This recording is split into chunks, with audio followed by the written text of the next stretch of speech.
보육원 출신이 뭘 한다고 장사를 해. 거친 욕설과 함께 수진의 머리채가 바닥을 스치며 끌려갔습니다. 딱딱한 바닥에 머리가 부딪히는 소리와 함께 이마에서 피가 흘러내렸습니다. 수진은 겨우 몸을 웅크린 채 깨진 유리 조각 사이에 쓰러져 있었어요. 건물주 장태석이 수진을 내려다보며 비웃었습니다. 너 같은 년이 뭘 지켜, 부모도 없는 게 가게를 지켜.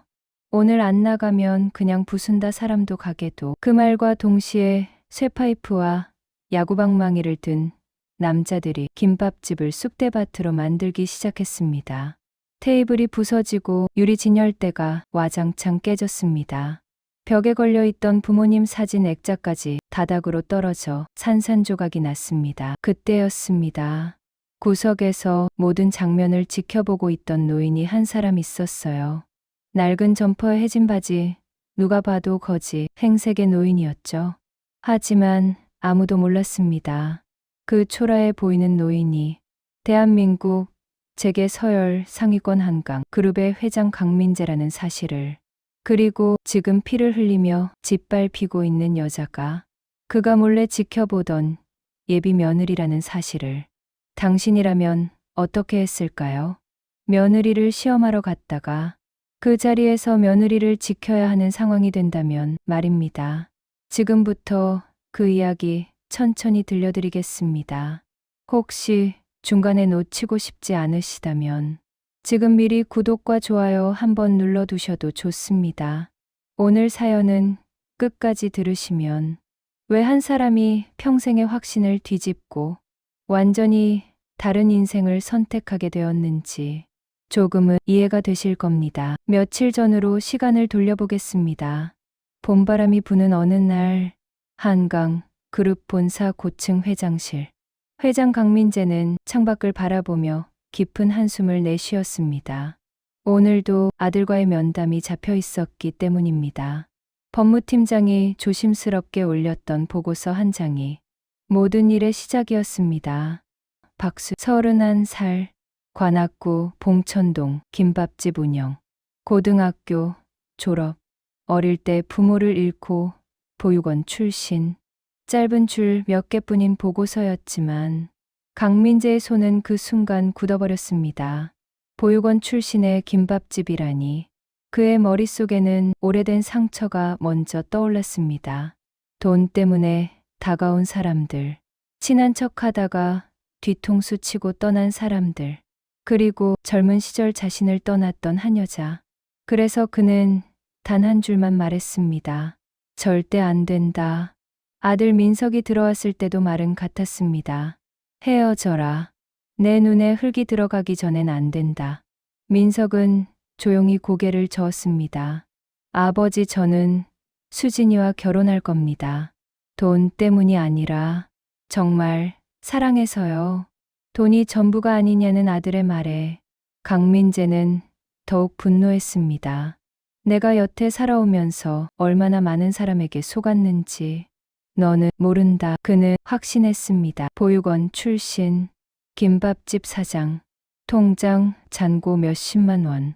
그런 여자가 재벌가 아들을 4해 동안 숨기며 만나왔다. 100% 돈 때문이라고요. 그날 부자 사이는 완전히 틀어졌고 민석은 문을 박차고 나가 버렸습니다. 그런데 며칠 뒤 한 통의 전화가 왔습니다. 오랫동안 가슴 깊이 묻어두었던 이름. 김은주의 친구라는 사람에게서였습니다. 은주가 세상을 떠났습니다. 30여 년 전 사랑했고 또 잃었던 그 여자. 장례식장 한쪽 구석에서 강민재는 조용히 편지 한 장을 받아들었습니다. 민재 씨께 30여 년 전 제가 했던 말들은 하나도 진심이 아니었습니다. 저는 당신이 싫어서 떠난 것이 아니었습니다. 당신 아버님이 제게 선택지를 주셨습니다. 당신 곁에서 사라지지 않으면 제가 살던 작은 세상 전체를 무너뜨리겠다고 하셨습니다. 저는 어린 나이에 무엇이 옳은지 판단할 힘이 없었습니다. 그래서 가장 잔인한 말로 당신을 밀어낼 수밖에 없었습니다. 평생 미안했습니다. 하지만 한 가지는 기억해 주셨으면 합니다. 당신은 누구에게도 버려질 사람이 아니었다는 것. 언젠가 당신에게도 누군가의 사랑이 찾아온다면 제발 그 사랑을 지켜주는 사람이 되어 주세요. 제가 지키지 못했던 것을 당신은 지킬 수 있기를 바랍니다. 은주 드림. 편지를 읽는 동안 굳게 닫혀 있던 그의 세계가 무너져 내렸습니다. 그는 깨달았습니다. 자신이 아들에게 했던 말이 예전 아버지가 자신에게 했던 말과 하나도 다르지 않다는 것을. 한바집 딸, 김밥집 딸, 그 이름만 다를 뿐 똑같은 짓을 반복하고 있었던 겁니다. 그날 밤 강민재는 혼잣말을 했습니다. 이번엔 다르게 할 수 있을까? 누군가의 사랑을 지켜주는 사람이 될 수 있을까? 하지만 오랜 불씨는 쉽게 사라지지 않았습니다. 그래서 그는 한 가지 결정을 내립니다. 보고서가 아닌 자신의 눈으로 직접 확인해 보겠다고요. 다음 날 비서는 낡은 점퍼와 해진 바지, 구멍난 운동화를 준비해 왔습니다. 거울 앞에 선 강민재는 먼지를 얼굴에 묻히고 수염을 기른 채 허리를 일부러 구부렸습니다. 거울 속에는 재벌 회장이 아닌 골목을 떠도는 노인 한 사람이 서 있었습니다. 완벽해. 그는 거지 차림 그대로 택시를 타고 관악구 공천동으로 향했습니다. 수진, 김밥, 손글씨로 적힌 작은 간판. 허름한 건물 1층 구석에 걸려 있었습니다. 문을 열자 딸랑하는 종소리와 함께 김밥 냄새가 가게 안을 채웠습니다. 어서 오세요. 앞치마를 두르고 김밥을 말던 여자가 환하게 웃으며 인사했습니다. 박수. 보고서에서 보았던 이름이 눈앞의 얼굴과 겹쳐졌습니다. 강민재는 일부러 떨리는 목소리로 말했습니다. 김밥 하나요? 근데 나 가진 게 2,500원 뿐이라. 순간 가게 안이 조용해졌습니다. 몇몇 손님이 힐끔거리며 쳐다봤습니다. 수지는 잠깐 그를 바라보더니 밝게 웃었습니다. 괜찮아요. 오늘은 김밥 2,500원 하는 날이에요. 벽 어디에도 그런 글은 붙어 있지 않았습니다. 그 자리에서 만들어낸 말이었죠. 그날 이후로 노인은 매일같이 가게 한 구석에 앉았습니다. 그는 봤습니다. 월세가 밀려 힘든 와중에도 근처 할머니에게 장학금 정보를 알려주고 서류 쓰는 법까지 도와주는 모습. 아프다는 이웃을 직접 병원까지 데려다 주고 되돌아오는 길에 가게 문을 다시 열고 늦게까지 일하는 모습. 일자리를 잃고 외상만 쌓여가는 아저씨에게 돈 이야기는 한 번도 꺼내지 않고 일자리 찾으시면 그때 천천히 주세요. 라며 김밥을 내어주던 모습. 그리고 어느 날 오후 초등학생 아이들이 우르르 들어와 외쳤습니다. 수진 누나, 이미 포장해 둔 김밥 여러 줄을 꺼내 아이들 손에 쥐어주며 말했습니다. 잘 먹고 힘내서 공부해. 근처 가게 할머니의 말로 강민재는 알게 되었습니다. 형편, 어려운 아이들에게 평일마다 김밥을 나눠준 지 벌써 몇 해째라는 사실을. 통장 잔고가 얇아지는 이유가 조금씩 보이기 시작했습니다. 결정적인 날은 아이 하나가 가게 문을 나서다가 갑자기 쓰러졌을 때였습니다. 민수야. 얼굴이 새하얗게 질린 아이를 본 순간 수지는 앞치마를 벗어 던지고 달려갔습니다. 지금은 장사보다 생명이 먼저예요. 그는 가게도 손님도 모두 뒤로 한 채 아이를 업고 골목을 뛰었습니다. 30여 년 전 비 오는 거리에서 쓰러진 할머니를 향해 뛰어가던 은주의 뒷모습이 겹쳐 보였습니다. 지금은 체면보다 생명이 먼저예요. 그때 은주가 했던 말과 똑같은 말이었습니다. 며칠 뒤 가게 전기와 물이 끊겼습니다.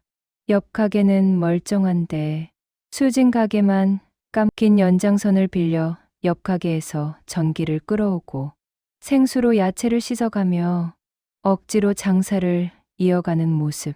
하루는 하수구에서 검은 물이 역류해 가게 안이 악취로 가득 찼습니다. 바닥을 기어가며 걸레질을 하는 동안 손님은 한 명도 들어오지 않았습니다. 또 하루는 구청에서 위생 점검이 나와 가게 구석구석을 뒤지더니 돌아가며 한마디 남겼습니다. 이런 신고가 한 번 더 들어오면 영업 정지될 수 있습니다. 재료 상태는 멀쩡했지만 누군가 고의로 민원을 넣었다는 건 누가 봐도 분명했습니다. 강민재는 골목 어귀에서 모든 걸 지켜보고 있었습니다. 그날 저녁 어두운 가게 안에서 수지는 휴대폰을 붙들고 통화를 하고 있었습니다. 희망보육원 원장님이라는 이름이 화면에 떠 있었습니다. 원장님, 이번 달 후원은 제가 꼭 보내야 했는데 죄송해요. 조금만 기다려 주세요. 원장은 오히려 말렸습니다. 너 월세도 밀렸다며? 너부터 챙겨야지. 수지는 울먹이는 목소리로 대답했습니다. 전 괜찮아요. 아이들 생일 선물은 제가 꼭 챙길게요. 전화가 끊기고 난 뒤 수지는 다음 말을 혼잣말처럼 꺼냈습니다. 회장님이 저를 싫어하시면 어떡하지? 저 때문에 민석 오빠랑 사이가 더 멀어지면 어떡하지? 돈이 아니라 사람이 좋았을 뿐인데 아무도 그걸 믿어주지 않을 것 같아. 어두운 가게 안 노숙자 차림의 노인은 주먹을 꽉 쥐었습니다. 그날 밤 비서에게 보고서가 도착했습니다. 보육원 후원 10수년 동안 매달 일정 금액 송금, 저소득층 아이들 김밥 제공, 수년간 평일마다 지속, 받은 돈 없음, 아들에게서 금전 지원받은 내역 없음, 받은 시계 하나는 팔아서 보육원의 기부, 통장, 잔고는 40 몇만 원이 전부였고 월세는 여러 달 밀려있는 상태. 왜 가진 게 없는지 이제야 이해가 되었습니다. 남에게 나누느라 스스로에게 쓸 것이 없었던 겁니다. 강민재는 하늘을 올려다보며 조용히 중얼거렸습니다. 은주, 이번엔 내가 지켜볼게. 하지만 그 사이 건물주 장태석은 다른 계산을 하고 있었습니다. 근처 카페를 하고 싶다는 사람이 줄을 섰고 보증금과 월세를 더 받을 수 있는 기회. 그에게 수지는 쫓아내야 할 세일 뿐이었습니다. 월세가 밀리기 시작하자 그는 전기와 물을 끊고 하수구를 막고 거짓 민원까지 넣으며 수진을 벼랑 끝으로 몰아붙였습니다. 그리고 결국 그날 가게 문을 박차고 들어온 겁니다. 이제 다시 처음 장면으로 돌아갑니다. 보육원 출신이 뭘 한다고 장사를 해. 머리채를 잡힌 채 바닥에 내동댕이 쳐진 수진. 이마에서 피가 흘러내리는 사이 부하들은 가게를 부수고 있었습니다. 테이블이 부서지고 냉장고가 넘어가고 김밥 재료들이 바닥에 쏟아졌습니다. 벽에 걸린 부모님 사진 액자가 눈에 들어오자 수지는 비틀거리며 달려가려 했습니다. 그것만은 안 돼요. 하지만 장태석의 발이 그녀의 등을 짓눌렀습니다. 부하 하나가 액자를 떼어 바닥에 내리쳤습니다. 와장창 깨진 유리 위로 사진이 찢겨나갔습니다. 엄마, 수진이 절규했지만 장태석은 일부러 깨진 액자 위를 밟고 또 밟았습니다. 그 모습이 구석에 잡혀있던 노인의 눈에 그대로 들어왔습니다. 그 노인은 한강 그룹 회장이었습니다. 그는 평생을 살아오며 숱한 싸움을 해왔지만 그날만큼 손이 떨렸던 적은 없었습니다. 그날 밤 강민재는 비서에게 단 한 줄의 지시를 내립니다. 저 건물 오늘 안에 산다. 시세보다 낮은 가격이었지만 대출에 쫓기던 장태석은 거래를 거절할 상황이 아니었습니다.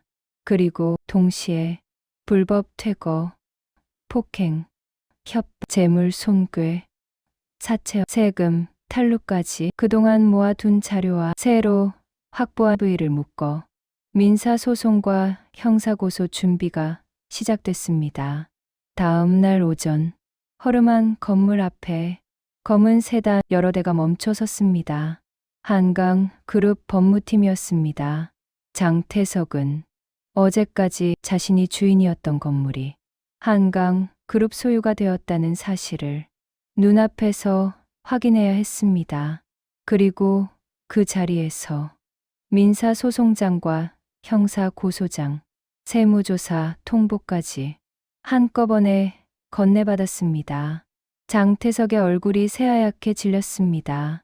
그가 할 수 있는 일은 오직 한 가지뿐이라 생각했습니다. 수진에게 달려가는 것. 점심 무렵 여전히 엉망인 가게 안에서 수진은 부서진 집기들을 치우고 있었습니다. 문이 벌컥 열리더니 목이 쉰 목소리가 들려왔습니다. 한강, 그룹이랑 무슨 사이야? 장태석은 두 눈이 뒤집힌 채 수진의 멱살을 잡았습니다. 아침에 법무팀이 와서 건물 샀다고 했어. 고소고 뭐고 서류를 잔뜩 내밀고 어제 내가 박살낸 다음 날 바로다. 내년이 뒤에서 뭔 짓을 한 거야. 손이 다시 올라가려던 순간 그 손이 허공에서 멈췄습니다. 차가운 목소리가 가게 안을 가로질렀습니다. 그 손, 지금 누구한테 향하는 겁니까? 검은 정장을 입은 남자들이 문 앞을 가득 메우고 있었습니다. 그리고 그들 사이로 감색 수트에 은색 넥타이를 맨 남자가 천천히 걸어 들어왔습니다. 전날과는 완전히 다른 모습. 뉴스에서나 보던 바로 그 얼굴. 한강 그룹 회장 강민재였습니다. 장태석의 다리가 저절로 후들거리기 시작했습니다.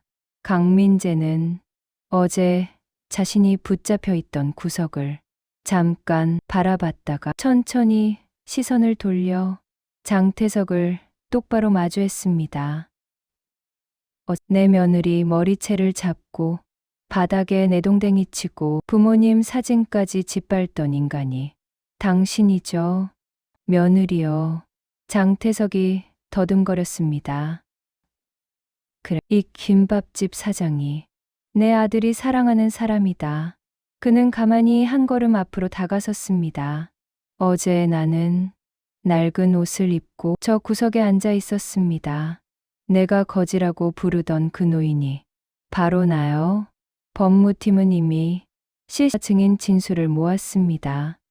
폭행, 재물 손괴, 그리고 예전부터 해온 사채업까지 징역 몇 년으로 끝날지 나도 궁금하군요. 장태석의 무릎이 저절로 꺾였습니다. 제발, 제발 살려주십시오, 회장님. 강민재는 잠시 말이 없는 듯 하더니 조용히 한마디 했습니다. 빌어야 할 사람은 나도 아니고 법무팀도 아닙니다.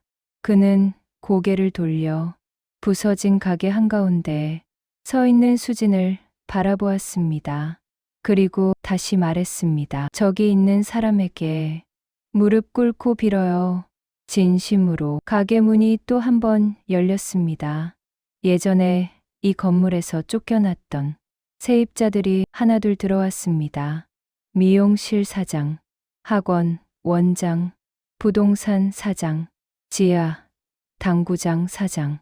각자의 상처와 함께였지만 오늘만큼은 모두 한 목소리를 내고 있었습니다. 전 고소 취하 안 하겠습니다. 저도 끝까지 갈 겁니다. 장태석은 바닥에 엎드려 울부짖었습니다. 제발 한 번만 살려주세요. 하지만 이번에는 그의 목소리를 받아주는 사람이 아무도 없었습니다. 잠시 후 가게 안이 조용해졌을 때 강민재는 수진을 향해 천천히 돌아섰습니다. 어제까지 거지 차림으로 구석에 앉아있던 그 노인이 지금은 당당한 회장으로 서 있었습니다. 수진은 믿기지 않는 듯 그를 바라봤습니다. 어르신이 회장님이셨나요? 강민재는 조용히 고개를 끄덕였습니다.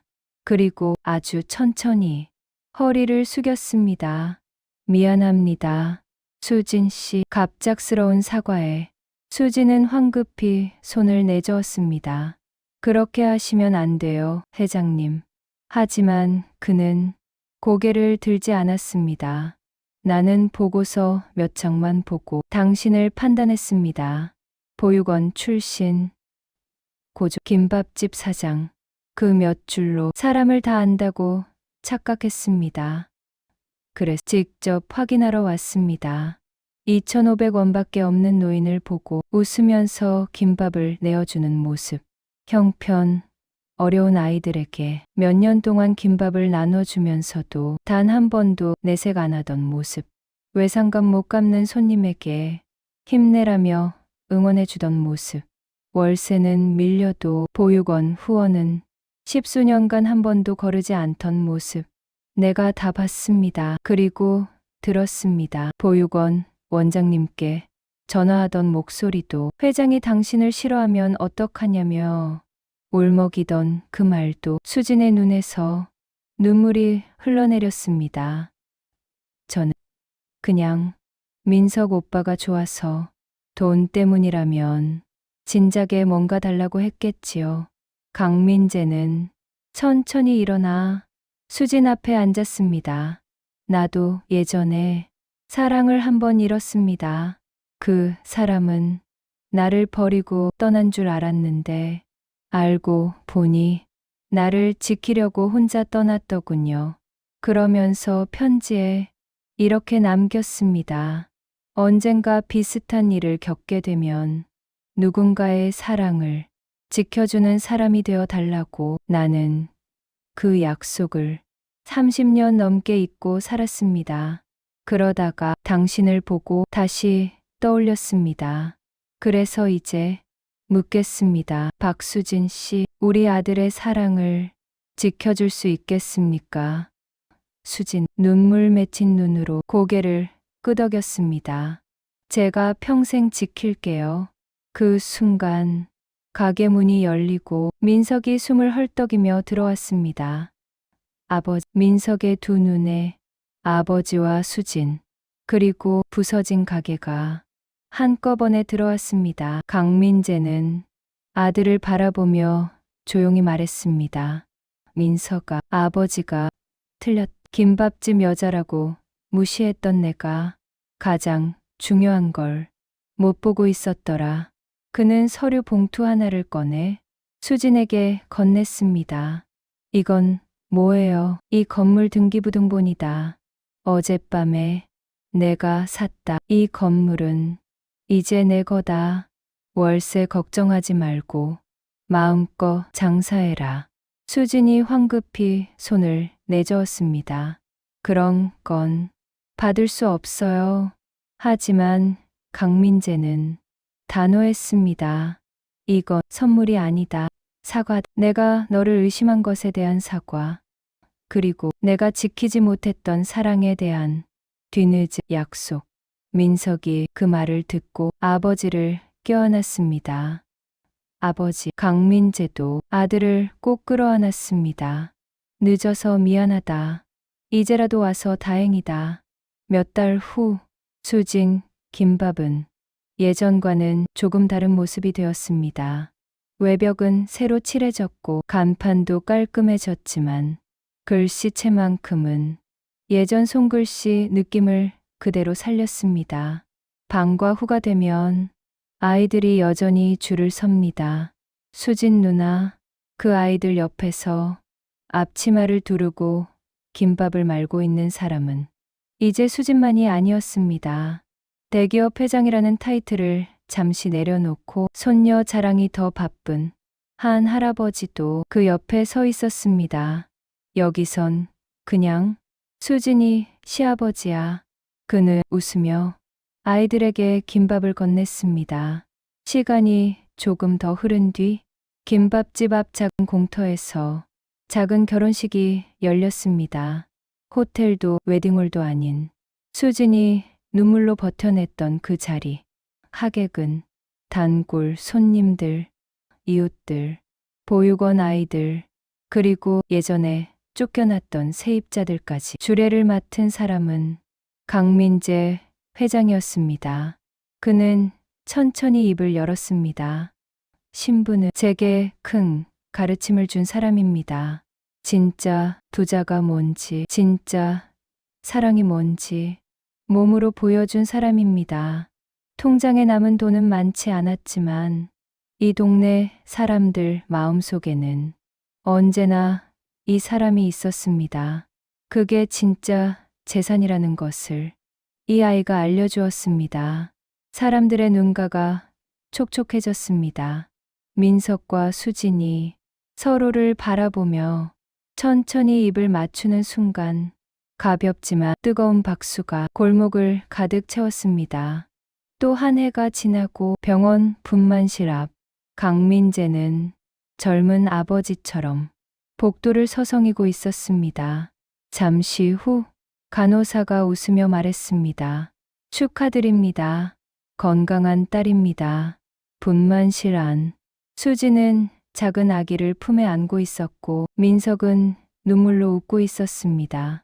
강민재는 손을 덜덜 떨며 손녀를 안았습니다. 이름은 내가 지어도 되겠니? 민석과 수진이 고개를 끄덕였습니다. 그는 조용히 말했습니다. 민재의 민, 은주의 은, 민. 그렇게 잃어버렸던 사랑의 이름이 손녀의 이름으로 다시 태어났습니다. 오늘도 수진 김밥은 문을 엽니다. 딸, 어서 오세요. 수진의 밝은 목소리와 함께 가게 안에는 김밥 냄새와 웃음소리가 가득합니다. 앞치마를 두른 할아버지와 바쁜 아빠와 아기를 업은 엄마, 세 사람이 함께 서 있는 작은 가게. 한때는 쫓겨날 위기였던 이곳이 이제는 사랑과 나눔이 모이는 동네의 심장이 되어 있었습니다. 지키지 못했던 첫사랑 대신 이번에는 지켜낸 사랑, 돈으로만 사람을 보던 회장이 마지막엔 가장 소중한 것을 돈이 아닌 마음으로 선택하게 된 이야기였습니다.